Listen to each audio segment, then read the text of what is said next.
kulan wacan saaxiibada aynu jecelnahay oo kusoo dhawaada qisadii jecel ee Mahad Imaandeed qaybteedii sagaalaad balse intaan u guda galin qisada muuqaalka laag inoo saar si aan u ogaano tirada dadka xiiseynaya qisadani.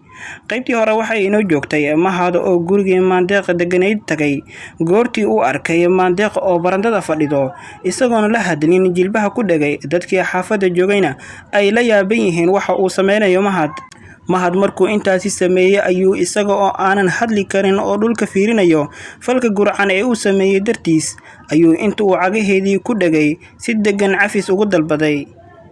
Dadkii meesha joogay oo warmoogayaal ahaa ayaa yaab la noqotay waxa uu Mahad sameynayo iyadiina talo ayaa ku cadaatay oo in ay Mahad la hadasho ma aysan rabin jawaab ku haboon oo ay siisan uma diyaarsaneen. Intaasi waxa ugu sii daran dadkii oo dhan ayaa wada dhowraya jawaabta ay Mahad sii doonto.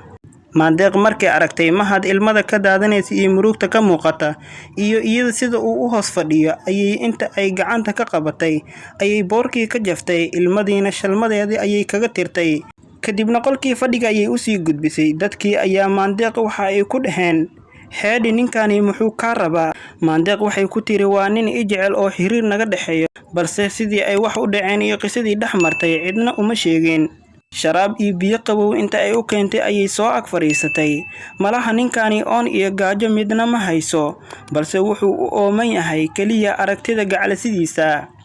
Sheeko yaro gaaban kadib waxa ay ku tiri hadda iska tag aniga ayaa caawa kugu imaan doona hotelka aad degan tahay. Haye iyo howraarsan ayuu ugu jawaabay. Isaga oo faraxsan ayuu soo noqday wuxuuna u soo iibiyay alaab iyo hadiyad oo aad u qiimo badan oo qaali ah maadaama uu wax xoogaa ah hadda sidii hore dhaamo oo u shaqaysto. Meel barxadda hotelka ayuuna ku sugayay. Markii la gaaray xilligii balanta ayay soo baxday iyadoo aad u xaragoonaysa. Isna markuu arkay ayuuba fadhigii isaga kacay uu kursigii isku hagaajiyay. Markay fariisatay ayaa sheeko hoose iyo wadaxaajood la bilaabay wuxuuna ku yiri isaga oo ilmeynaya wax walba oo aad adiga nacayso ama aad dhibsanayso waa igu ballan ma sameynayo dib dambena uguma noqonayo wixii dhacay ee Ilaah dartiis igu cafi. Imaandeed dareemayaasheedii ayaa wada kacay maadaama ay Mahad aad u jeclayd. Daqiiqado gaaban kadib waxaa laga warhelay iyadoo indhaheedu ka soo burqadeen ilintii jaceylka ilaan hore loo yiri qalbi jecel galay ma quustay. Iyadoo ilmeynaysa intay gacanta qabsatay ayay ku tiri xabiibi anigana kaama maarmo waana ku jeclahay cafisna waad iga tahay balse dib dambeeysan u dhicin wixii hadda dhacay oo kale. Imaandeed hadda way is dhiibtay jawi jecel ayaana lagu jiraa hadiyadii uu u waday ayuuna guddoonsiiyay. Cajiib Imaandeed oo aad moodid in ay meel kale ku maqan tahay ayaa inta uu gacanta qabsaday qolkiisii oo ay hore u fadhiyeen gudaha ula sii galay.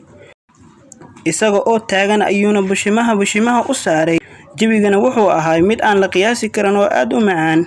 In yar kadib waxay sheekadu gaartay in hawada la iskala baxo ilaa xaajadu ay gaartay in la is iloobo oo goor sariirtii lagu dul dhacay leesma oga ul iyo diirkeeda ayaana la isku noqday. Waa yaabe bal aynu aragno halka la isla gaaro kolley xaalku ma yara. Waa yaabe Imaandeed maxaa balaayadani daba dhigay oo markasta bushimahan baasi la soo raasada.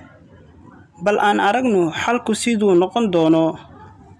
La soo qaybta xigta duu Rabbi raali ka noqdo. Daawade haddii aad nala soo gaartay gabagabada muuqaalka fadlan like saar muuqaalkani siina share garay.